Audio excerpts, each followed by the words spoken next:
What's going on, everybody? It's Brian, and this is going to be a quick performance benchmark of DiRT 3 on the MSI GT780R gaming laptop. Now, if you want to know the specs of this computer, you could go down into the description, and that's where you will find them. So I'm going to do something a little bit different in this video compared to my previous gaming videos, and previously I would pretty much just give you a direct screen recording of the game itself, and then down below in the description I would tell you the actual frame rates that I was getting. Because of the video recording, I limited it to 30 frames per second just to comply with the standard NTSC frame rate. So in this video I'm just going to be recording whatever's on the screen, and then you'll be able to see the frame rate in the upper left corner. It might be a little bit too small to see, but I'll show you the I'll zoom into a little bit if it actually is too small. So I also have my microphone set up so that it will record both my voice and as well as whatever's coming from behind the microphone, which is the speakers on the computer itself. So let's go ahead and fire up DiRT 3. And this game, made by Codemasters, of course, it's a fairly well optimized game in my opinion. Codemasters, they've made racing games in the past and they know what to do with them. So this one also has a nice little benchmarking mode, so it will be very easy to show you the actual performance of the game.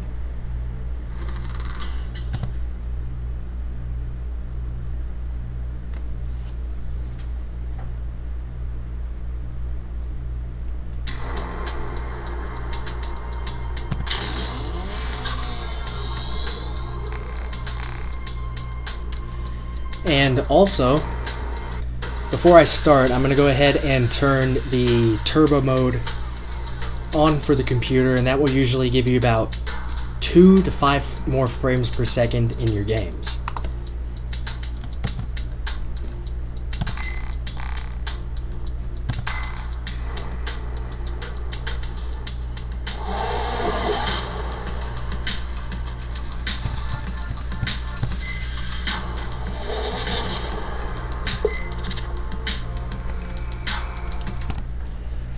So you can see that the game is playing at the full 1080p resolution of 1920 by 1080 at 60 frames per second. Oh wait, that's that's the refresh rate, my bad. There is 4 times anti-aliasing going on, no VSync, aspect ratio is auto of course because we want it to be 16 by 9. Just notice it says sucks in his license plate. So the preset I'm using is the high preset. Ultra is a bit too high for this computer. You'll get probably between 25 and 30 frames per second, which to me, for a racing game, is just not playable. So going to the high preset is more than acceptable. So I'm going to go ahead and run the benchmark test.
So you can see that the GT780R performs very well for Dirt 3 at almost the maximum settings.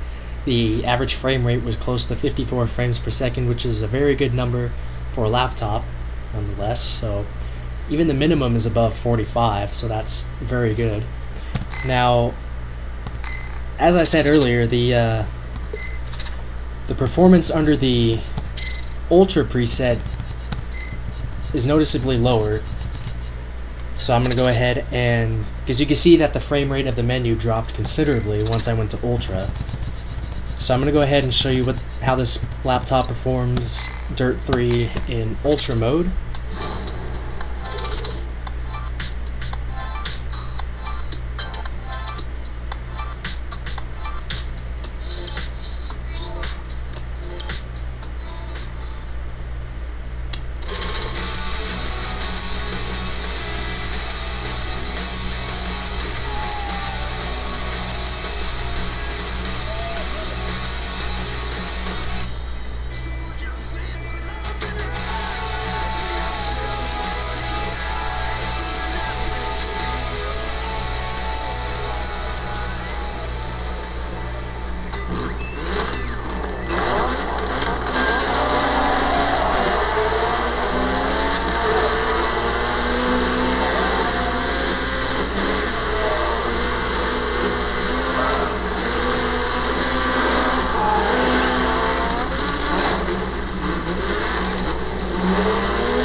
So you can see that the frame rate at Ultra is much lower than at High. So if you were to play this game on this laptop, you're better off with High, because to be honest, between 20 and 25 frames per second is just not playable for a racing game, in my opinion. I play a lot of racing games, and anything under 40 is sort of unacceptable in my opinion, so you're best off with High as the preset. And keep in mind that both of these benchmarks were with 4 times MS anti-aliasing, so if you were to bring that down to none, it would probably help a little bit, but overall, this laptop performs very well for Dirt 3 at least high settings. Of course, if you go all the way to the low preset just for fun, you'll probably get over 100 frames per second easily. But that was just a quick benchmark of Dirt 3 on the MSI GT780R gaming laptop. And I'm actually going to go set the preset to high again, and if you watch the menu frame rate, you'll notice that it will immediately jump to like 45 to 50. And you can see that it just went up. So there you go. If you have any comments, questions, or suggestions, if you like this format of showing the game benchmarks or not, if you would just rather see an actual direct video of a game, then let me know in the comments as soon as possible, because I have a bunch of other gaming ones that I need to do, and I'm still not 100% sure which method I should use for actually showing you the benchmark. So there you go. If you have any comments, questions, or suggestions, you can leave them down below in the comments area. But that's it with the video, so thanks a lot for watching, and I'll see you all soon.